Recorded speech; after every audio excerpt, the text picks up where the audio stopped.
you might wonder, why in the world would you possibly want to build a drum sequencer with React hooks? And I didn't give that much thought until this past Saturday when I woke up at 3 or 3:30 in the morning and said, well, what the hell? Let's do it. But of course, doing it on the web is certainly easier than hauling around the entire drum kit and everything. So we'll just kind of go in, take a look at this code. One cool thing was that I found a really awesome starting point for a repo from a guy who had an excellent start on this, and kind of provided a good foundation for just getting stuff going. So basically, we're going to wind up building this very simple sequencer. There isn't any audio, so if you're remote, you're not missing anything yet. We'll get to the actual stuff. But you can see the basic ideas. We're going to start with our main app component. And we're going to have things like the toolbar, of course, to control whether we're going to stop or play the stuff we're creating. You can set the tempo to whatever we want to. Off to the right, you'll see we have a drop-down list of some predefined configurations. For the purposes of this demo, these are all just in a constants file, but certainly you can add to it or update it however you want to. So without further ado, we'll just kind of get started here. This repo is available down at the link below. But basically, if we go and take a look at our live app here, you can see we have a simple thing where we're starting with this base pattern, which I just called pulse. And all we're doing is defining the app so that it's basically dividing, you think of it as dividing a full measure into 16 notes, which is why we have 16 steps for this whole measure. And for the actual pulse, we want it to be on, what you'd consider the downbeat. So if you think of 16th notes, in the musical sense, all we're going to do is just put the downbeat on the first one and then every 3 notes after. So you would have it on the 1, 5, 9, and 13. So here we have a very basic kick drum going. Let's see, get some more volume here. Not hearing too much on the kick, just because it's obviously a little bit softer. But if we stop this, we can look at other things like it's like a backbeat kind of pattern that's here for a basic feel. So if you go to that one, you should be able to get some audio and start playing around with things. I'm going to try to see if this makes a difference here. There we go. So now we're actually getting audio in the room, which is very strange. Same code.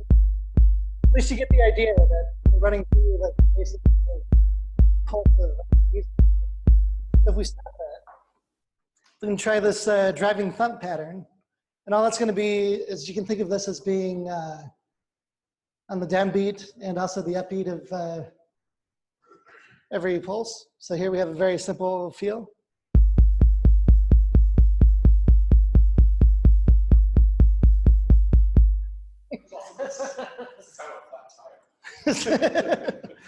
But then you can do some cool things like, really what we're doing is we're defining all these patterns just in terms of 16 steps that are going to be either on or off, right? So if we go and actually look at the code here, let's see, get into the right project. We'll see that in the config file, if we go down to the bottom to this more interesting pattern. Oh, yep. Bring this up a little.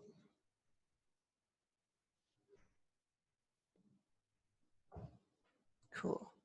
So here we can see things like, the kick drum is going to be on these steps of, 0, 1, 2, 3, that sort of thing. Same thing for the snare, which we see on 4 and 12 in this case.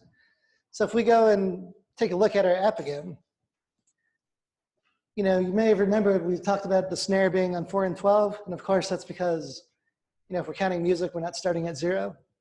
So some quick math. 5 minus 1 and 13 minus 1. I nailed it and was able to come up with 4 and 12. So here, when you play this one, you can tell this has a bit more of a vibe to it.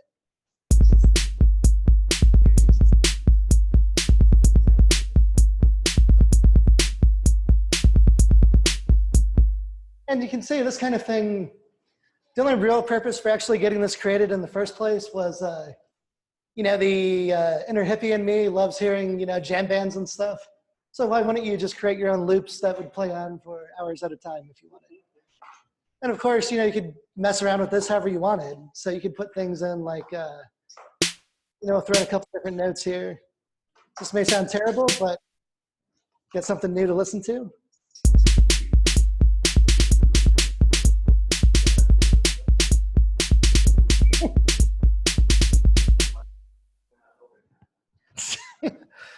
Good questions. You want to hear the open hat? Let's have some fun with this then, and yeah, we'll give it a little bit more character, I guess. Run a few random ones here.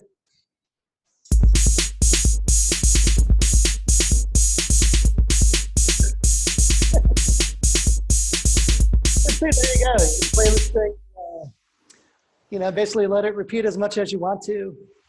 One of the really cool things about this was, for one, I wanted to find a reason to use React hooks in something that was a bit more interesting than a lot of the typical examples. And we'll look at some of the code here in a minute. Another thing that's really cool is you can imagine, you know, we have these 4 tracks. Each track is effectively deciding whether or not any of the 16 notes are on. So because each of these is a functional component, we're using React's memo just to keep it, you know, once it knows that the, you know, kick is on 3, for example, when it renders it the first time, it's already going to have it to go back to, and it's not going to force a crazy re-rendering output.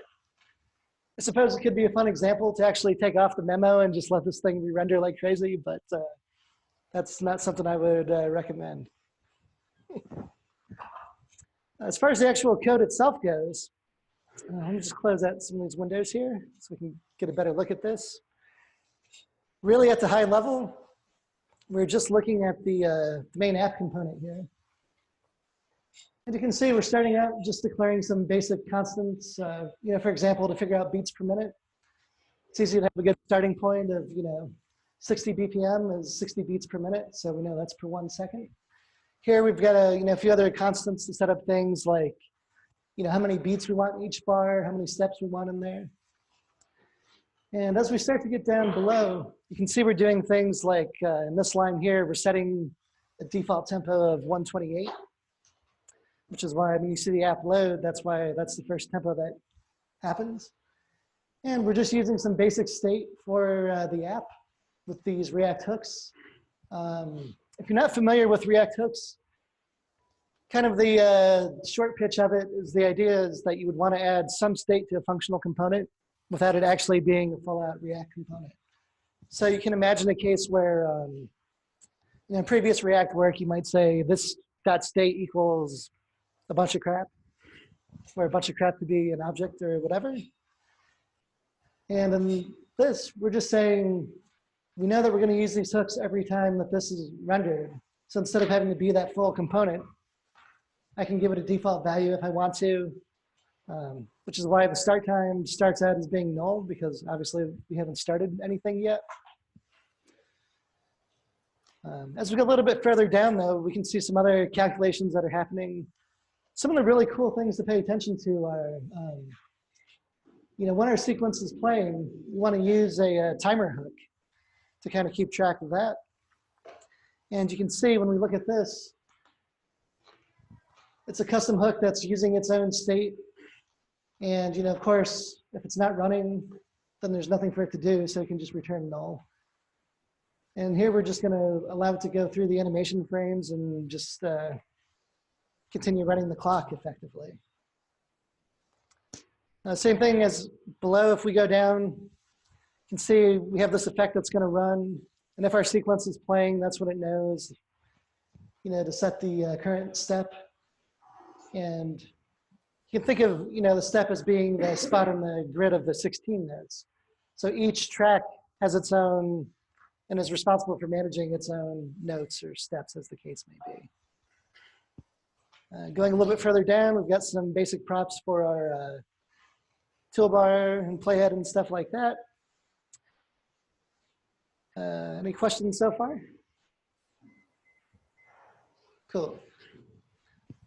One of the key things that's sort of important for this app is this whole ability to use the context to do things like toggle, or to let the app know if it can toggle whether the sequence is playing or not, that kind of thing. You can also think of context as being the way that we want to share the state that these other components will use. So when you think of the React hooks that we're doing, if you have use state, we'll say that you're going to declare a Boolean that sets as playing the true or something. That's going to be just specific for that functional component. It needs to render in that order. But if that component needs to use something like, knowing what sequence is running for the app as a whole, that's where you'd want to use context. And similar to what you may have seen in the past with React apps using Redux, here we're using a simple reducer as well. You can tell this one, the set sequence, is going to be invoked whenever the user is changing from the drop-down list for the preset patterns. And the set on notes is the action that's dispatched when you're clicking on individual spots in the grid. And here we go a little bit further down. You can see how we're actually using our reducer and providing an initial state of that first sequence. And got a couple helper functions there. And it keeps that pretty simple. If we go back to the app, you can see that we're passing in a couple key props to the toolbar, specifically like, whether the sequence is playing, the tempo we want to be at, that kind of thing. And that's all coming into play down here, where we can go in and hit the stop button or hit the play button, whatever we want to.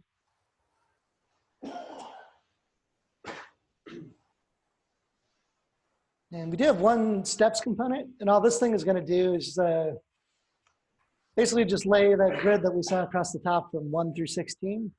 So it's just going to go through however many steps we've passed in and defined.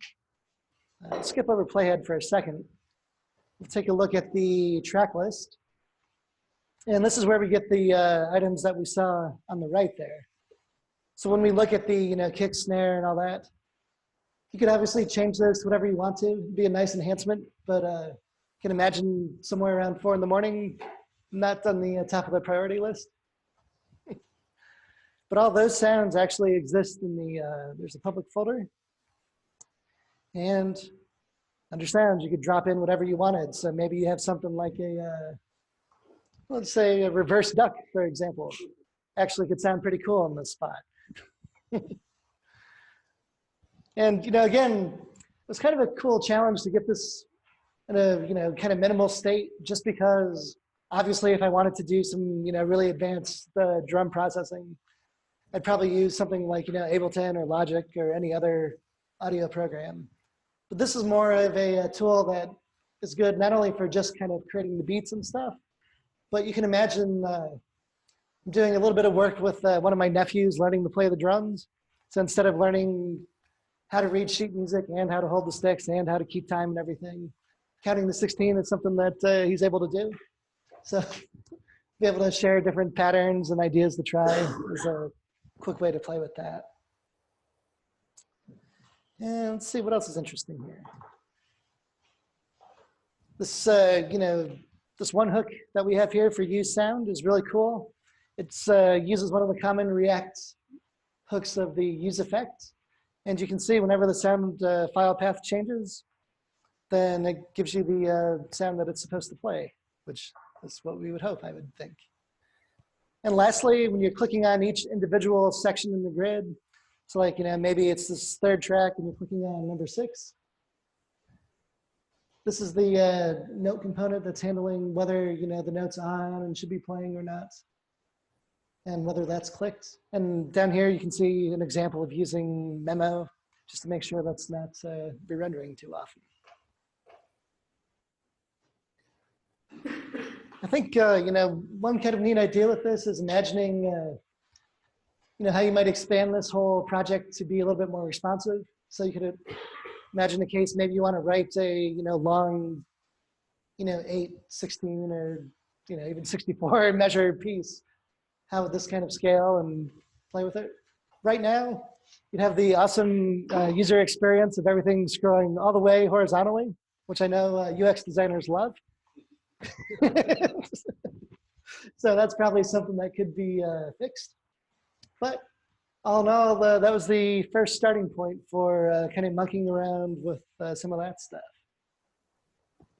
Okay, so did you have any issues with getting the timing to work right? Or do you have like tests to determine whether? No tests, but that would be a good idea though. Okay. The timing itself surprisingly worked out really well. Okay. Like, because we're memoizing the components, Yeah. it really had a, say fairly minimal impact. Yeah. So you have 4 instances of use sound, is that right? So you can have them kick off like simultaneously or whenever you want. That's cool. And some other kind of neat things that are probably coming down the pike for this are also things like, you can imagine we have those 16 steps for each track, but you could see like a case where maybe there's a bottom row where you could trigger some kind of, sound effect that isn't really specific to timing, but maybe you want some kind of ambient, pad, or if you know some person who may have captured audio from like a skyscraper or something, you'd bring that stuff in and just sort of have some fun. I would say that one advantage that this has over like Ableton is I can understand it. Ableton is a lot more complicated. Yeah, and I think, big thing for me too has been, what's the easiest way you can just kind of play around with something and have fun with it? Whereas like, there are the tools that can let you dive in deeper, but I would agree, ease of use is the best MVP. And of course, the client was pretty satisfied with this, so it's a major win. The client is me. How long did this take? This took me just under 2 hours to get this basic thing going. Wow, That's pretty nice.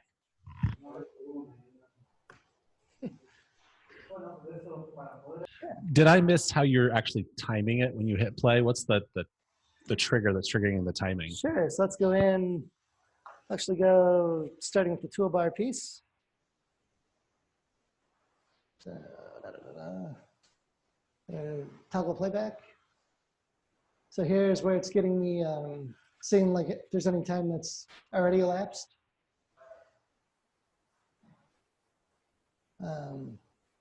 Yeah, so here, like this is actually starting at 0. And we go down here. Yeah, so we're basically just going to toggle that function. But are you using like a set timeout, or what's the actual like event that's triggering the timing? It's all driven in the app component by this use timer hook. And that's going to kind of determine how that's going to be used. I see the request animation frame going on there. Got it. Yeah, it's pretty neat, especially thinking about, messing with JavaScript and, it's easy to run into issues where, if you have a crazy process where, the graphics appear a little bit wonky when you're rendering stuff, and in audio, it's almost unbearable. If you ever have a chance to look at YouTube, they do, there's a couple of fun videos out there about popular songs that they've deliberately tuned down a half step, which doesn't sound like much, but when you hear it, it's probably worse than karaoke, I would say. What is performance done now? That was this kind of cool thing that I discovered in this person's repo. It's actually used here. I'll show you the search for this myself. What? Oh. Well, let's go the old-fashioned way and look it up for documentation's sake. Just pull these windows down for a minute. Because the whole point of that was to use like a really high-resolution timestamp. So in this case, they wanted to use something that had, a little bit more granularity than kind of typical. It was kind of cool too, because that was the first time I've ever seen that used. So seeing that, come to life was kind of a cool thing. There's also an interesting spot. Can't remember exactly what component it's in. Let me just take a quick search here. But if you've ever worked with audio, you may have known that there are some issues that seem to appear in Safari. And this one had the benefit of having this kind of Safari fix that this original fork came off of. which was absolutely cool. In Safari, when you're doing a lot of web audio things, it tends to need this, I kind of have this buffer set ahead of time, and these event listeners and everything bound. So this actually makes this play, nicely in both, Safari, Chrome, pretty much anything. Haven't tried an Edge, don't really care.